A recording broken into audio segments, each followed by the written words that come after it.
Célèbre ce dimanche 16 septembre la journée internationale de la protection de la couche d'ozone.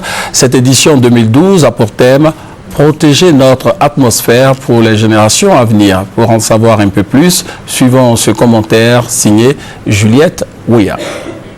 La journée internationale de la protection de la couche d'ozone a été proclamée le 16 septembre 1994 par l'Assemblée générale des Nations unies. Les États membres ont donc été invités à consacrer cette journée spéciale, à encourager les activités concrètes et conformes aux objectifs du protocole de Montréal relatifs à des substances qui appauvrissent la couche d'ozone.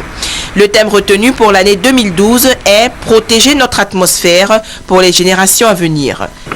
En effet, si cette couche venait à disparaître, les rayons ultraviolets du soleil stériliseraient la surface du globe, anéantissant toute vie présente et future.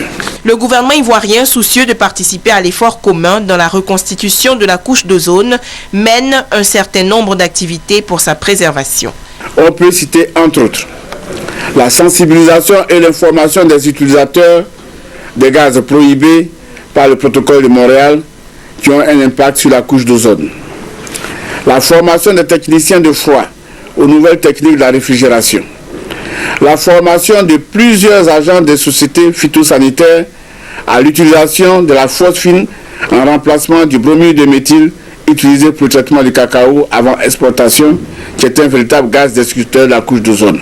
Chers compatriotes, les actions engagées tant au niveau international qu'au niveau national, dans le cadre de la reconstitution de l'ozone stratosphérique, ont déjà donné des résultats tangibles, mais doivent se poursuivre jusqu'à l'élimination totale des substances qui appauvrissent la couche d'ozone prévue pour l'année 2030.